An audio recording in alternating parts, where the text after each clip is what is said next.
Huwebes po, kaya spelling check tayo at subukan kung hindi natin nakakalimutan ang tamang spelling ng mga salita.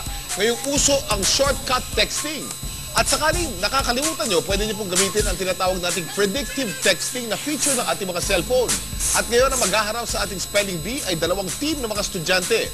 Team A ay ang mga taga-PUP. Ayan, bigyan natin ng masigabong palakpakan po ngayong umaga. Ayan.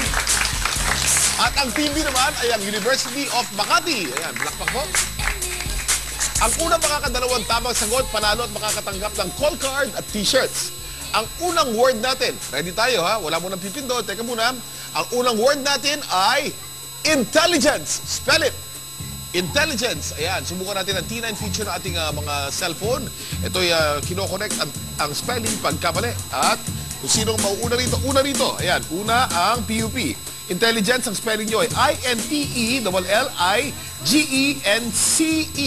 Tingnan natin ang tamang spelling sa ating mga screen. Tingnan po natin. Intelligence. Tama. Okay. Panalo ang PUP. Ang score natin is 1-0. Ito, pakinggan natin. Ang next word natin ay parallel. Parallel. Spell it. Gamitin natin ang mga T9 features ng ating mga cellphone. Up. Taas nyo kagad para nauna sila. Actually, nakita ko. Pagkatapos yung isulat, itaas nyo kagad para malaman kayo una. Okay, ang spelling ng parallel ay P-A-R-A-L-L-E-L. At tingnan natin ang tamang spelling sa ating mga screen. Parallel, tama? Okay. Naku, ganda ng score natin yan. Ang score natin ay 1-1. At ang huling word natin, bagay na bagay ito para sa araw ng patay na malapit na dumating. Cemetery. Cemetery, spell it. Cemetery, gamitin natin ang T9 feature ng ating mga cellphone. Nauna, ang PUP, C-E-M-E-T-E-R-Y.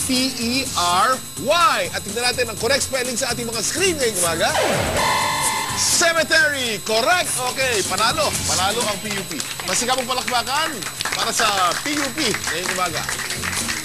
Ngayon naman po, puntahan natin sina R-I-C-A at D-O-N-I-T-A. Rica at Donita, M-A-G-A-N-D-A. Yan. Maraming salamat sa iyo, K-I-N. K-I-N, ayan. Ang galing ng spelling natin, ano? Parang pag anong favorite color mo, violet, spell, red na lang. Oh, yan. Para mas madali. Eto naman, yung tanong natin ng isang linggo, anong gagawin mo kung may 50 million pesos ka?